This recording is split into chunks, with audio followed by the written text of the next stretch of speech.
So are you ready to learn more about MiniCam? Well, you have found the right channel because today we are starting a series on how to use MiniCam in the classroom. I am going to have 3 or 4 different videos created in a playlist so that you can walk through step by step on how to get started and how to use MiniCam to its fullest. And then you get to decide what you want to use in your classroom. If we haven't met, my name's Audrey from Teacher Audrey 123.com, and on this channel you will find videos about teaching ESL online and how to create a simple life so that you can do the things you love. So like I said, today we are going to be talking about MiniCam. And in this video, I am going to share with you what MiniCam is and what kind of computer you need to support it. And then lastly, how to download the free version. And then in our next video, I will share what it looks like with the paid version. So let's talk about MiniCam. I'm going to grab my iPad and tell you exactly what computer specs are needed for MiniCam. So if you decide that you want to get started with MiniCam, be sure to click the link below and it will direct you directly to the MiniCam website. And then if you have any questions, feel free to email me and I would be happy to help you through navigating the MiniCam portal if I don't answer a specific question during this tutorial. Okay, so I am jumping on my iPad and I'm going to share some of the specs that you need for MiniCam. And this is like the basic requirements. And note, once you start out with MiniCam, be sure to have a backup device and a plan B, so if something goes wrong, because there can be hiccups, but it is so worth going through the learning curve to be able to do this and have this resource as a teaching tool. So to start off, if you have a Windows 7, 8.1 or a Windows 10 is recommended. And then the Intel Core needs to be an i3 or faster processor. An i5 or greater is preferred. It needs to have at least 2 gigabytes of RAM. The graphic card drivers must be up to date, and the broadband internet connection is required for MiniCam. And usually if you have the high speed, that is going to be sufficient enough. Now, if you have a Mac computer, okay, and then for the Mac, you want a Mac OS X 10.11 and higher, an Intel Mac only, and then once again, the broadband internet and a Firefox browser. So those are the requirements of having MiniCam. Now you can always try to download it on your device and see what it will do, but having these basic ones will make sure that it will help you avoid getting a teacher IT or a teacher no-show because your system couldn't handle it or have a backup computer. Let's jump onto the computer and take a look how we will download MiniCam and get started with the basics. Okay, friends, so we're on here with the screen share, and the first thing we're going to do is take the link that's in the description and copy and paste and then put enter. And note that if you use my link, I get a small portion for being affiliated with them, and if you use it, I will provide support on you getting it figured out successfully. So this is the screen that will come up now. So what I would recommend first, if you're not familiar with MiniCam, is just to download the free version. Don't buy anything for some time until you figure out if this is going to be a good set for you. Now, after we do that, we are going to open the MiniCam file. Friends, so we downloaded MiniCam and we're on the main screen. So the first thing that we're going to want to do is come up here where it says the FPS and the P. And this is the pixels, and we're going to want to make the pixels, change that to 480. And this will make it fit the VIPKid teaching square. And then here we want to do about 20 for the FPS. And I've heard people doing between 15 and 30. So you could just figure out which one works best for your computer. This has to do with like the lag time and the amount of CPU used. So you can always kind of tweak with this whenever you're troubleshooting. But this is kind of the standard that's recommended across board for people who use MiniCam. Now, I did find out that MiniCam no longer allows you to use the text to cover it up. You used to be able to take an effect or the text box and put over it, and MiniCam would be hidden, but they figured that out and have now made it where their emblem will come forward no matter what effect is on the screen.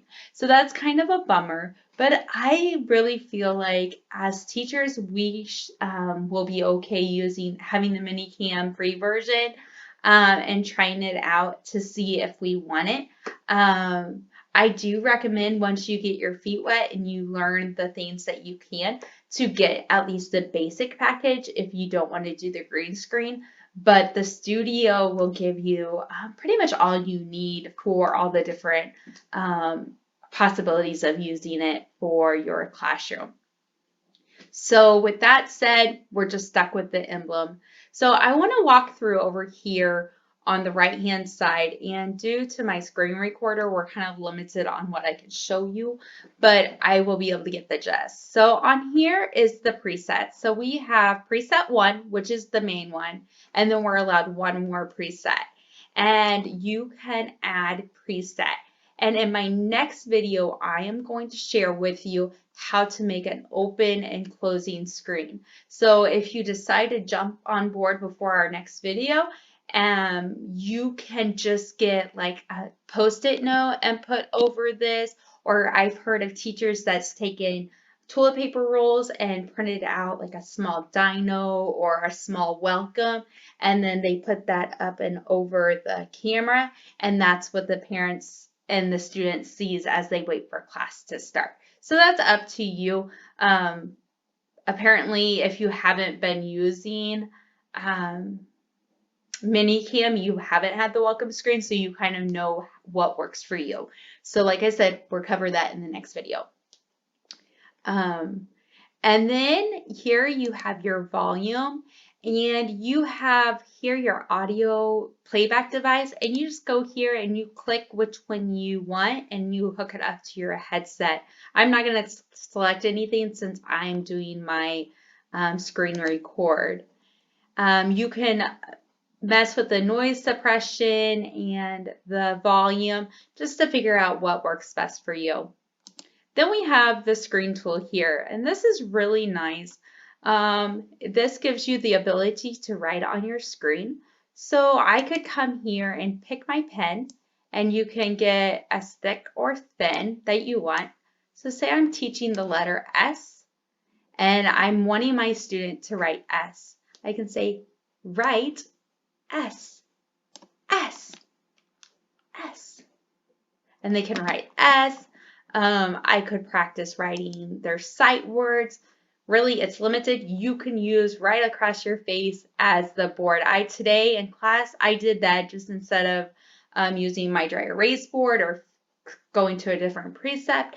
I just stayed on screen and we talked about your, and we just wrote on your, and I wrote right over my face. Sometimes I'll be silly and I'll go down or I'll go up, but that's there. And if you want to just erase part of it, you hit the eraser, and then, or actually, yeah, you can hit the eraser and just erase part of it, or you can click back and get rid of the last letter that you wrote, or you can hit cancel and it will clear it all. And then what's cool is you can have this text box here, and it will start out. Let's go back to the arrow. So you have to hit the arrow to be able to manipulate it. So whenever you start out, it's going to be down here and it's going to be transparent. but you can select the color and then you can adjust it by just pulling on the sides. And I like to use this for verb conjugations. And so I just have this up. I usually don't even prepare it before class. So I have it up and say the word is run. I can do run. And then I take my marker and I change the color to black and underline it, run. Actually, I want that smaller. Sorry. So I underline it, run. And then here, I put I run, you run, we run, they run, she runs, and you can, I've either done parentheses S to make that kind of stand out, or I have done this and then came over and changed it to a bright color and used the drawing tool to go he runs to emphasize the S. And then you just cancel that. And if you want to delete this, you just highlight it and delete it just like any text. And then to hide the text box, you can just pull it off the screen like that. So this is nice that you can pull it up and take it down. The next one is the clock. So you could, if you're talking about time, you could put the clock up and the student can see the clock. And then you can also have the stopwatch where you can time the student and stick it up there and say ready, set, go, and then time them and see how long it takes them to read. Or you can do the opposite and do the timer and say, Johnny, I'm giving you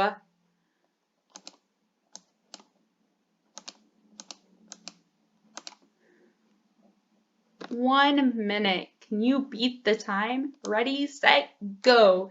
And then play, and then it will count down and it can beat the clock. And actually, I just gave them an hour. So it would be, let's stop that. Reset. And it'd be 60 here. So it'd be 0, 0, and then 1 minute right there, and then hit play. And then you start, and then it times, and it's right there, and they can see it. This is a little more fun than doing the little one on the box, and kind of helps keep them focused and make it a game. So that is the timer. This is the virtual background. I'm not sure. Yeah, we have to have the upgraded version to do this. So we will talk about this in a future video about how to use the virtual backgrounds, and those are super cool. This lower third I don't use. The effects. I absolutely love the effects. And if we go here, like I said, my recorder's covering this up and I can't access it, but there's different categories you can go to, and you can actually resave these and make them work for you. So you can rename things so you can easily find them. So say you have your happy panda and say a kid did a really good job. You go, good job, good job, good job, Sammy. High five with big panda. You can pull up the fish and talk about small fish, big fish. Another thing that's cool is if you hit control and the fish again, another fish will show. So if you're counting fish, let's just start over. Say I'm teaching how to count to 5. I can hit the fish 5 times and then we can count. 1, 2, 3. Oh, I didn't do all the fish. 3, 4, 5. How many fish? And then 5 fish, or however you want to do that. So that's one thing I like, because then you don't have to have the different props, physical props to keep track of. And then you can also do,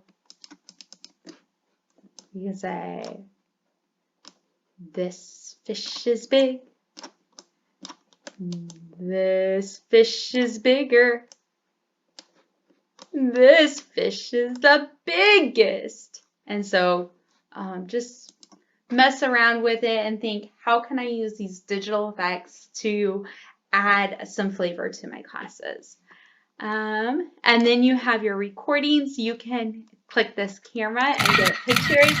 So you could use this for your profile picture once you got your lighting put up, and you could even go to the effect and make it like you're using it